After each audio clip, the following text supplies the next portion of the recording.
It's more of a disembodied, weird hand.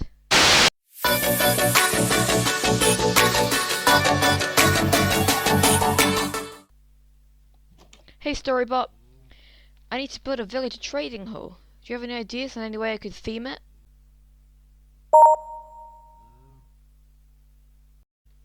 Huh, I don't know that one.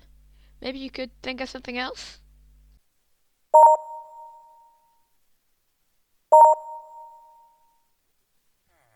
Ah, that's a great idea. Thanks, Storybot.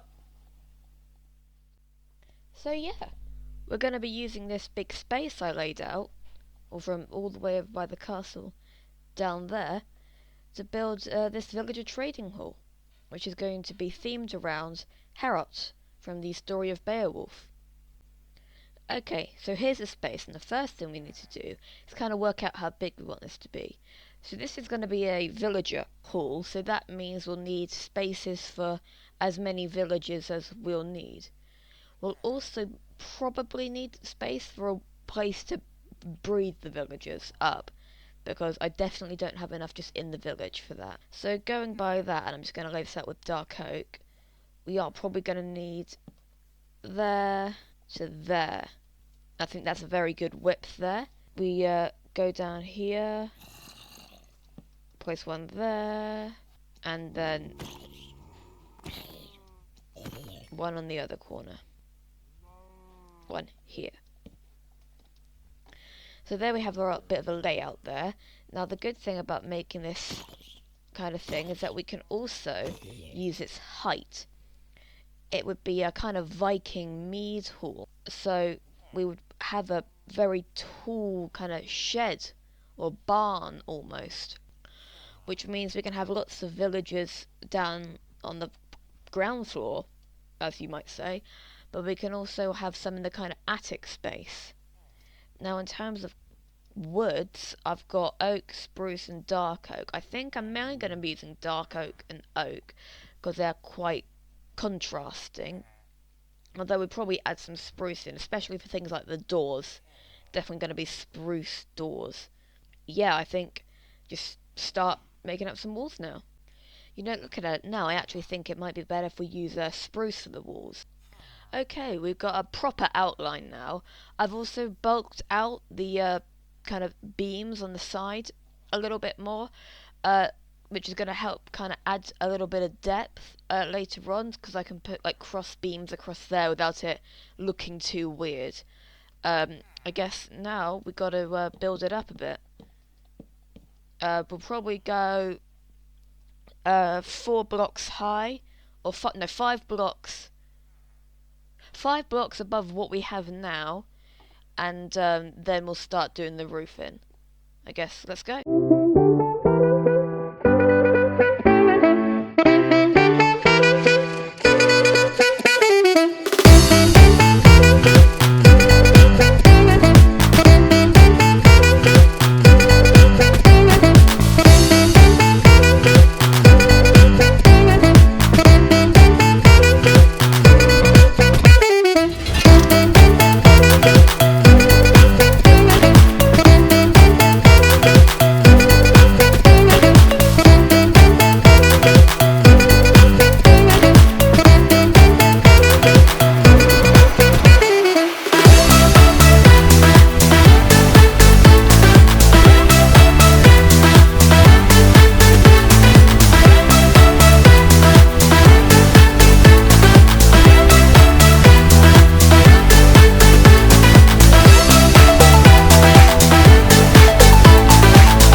the walls are done now.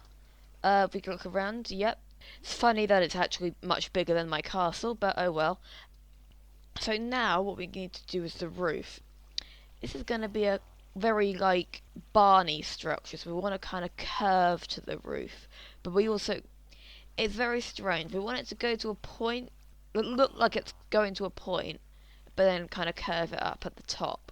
Then we can do that. But also, we've got to add a few beams and stuff across there, because that'll also help it look like a Danish mead hall. Yeah, adding the beam across, I think that looks really good. Which also, if we go inside, I think this is actually a very good height just to have the first floor, and we can put villagers all around here, probably some in the middle. I think I'm just going to have it looking like a mead hall from the outside. I think inside it's going to be more functional. Yeah, actually, this is 6 blocks high, so we got villager, roof. We could probably have 2 layers around the outside at least.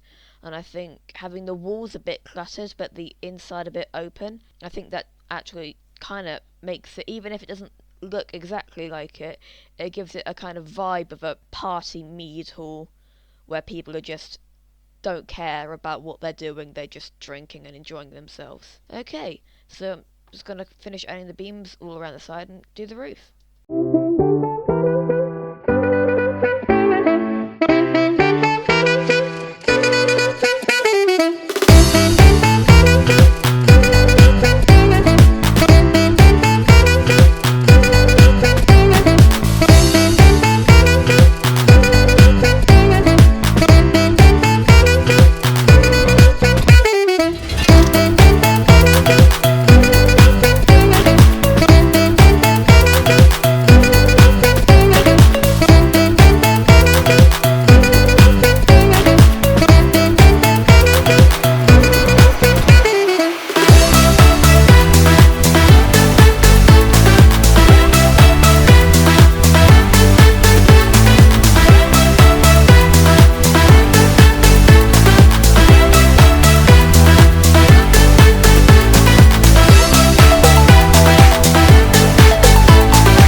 Okay, looking at this bit of the roof I've started, I think I do need to extend it out a bit more. Other than that, I think it's looking pretty good.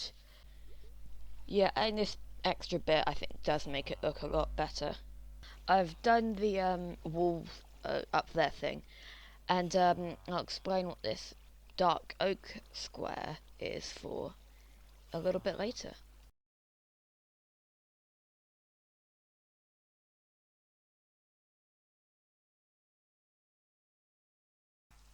Well, there we go. The outside is all done now. And I've put a bit of light on the inside because otherwise loads of mobs would spawn. So we just have a little 360 on this side and the back. We're all done. Now I said I'd tell you what the dark oak square rectangle was for, and that's for disembodied arm. Because in the story of Beowulf, a monster comes in and keeps attacking the people inside the hall, and Beowulf kills him, and they hang the arm on the front. So that's what I'm going to build next. It's more of a disembodied, weird hand, but yeah, I think that looks alright up there. And with that, the outside is all done. So I can start moving my villagers in and setting all that up. Oh, I need doors. So, yeah. Thanks for watching, I guess. And good. Bye.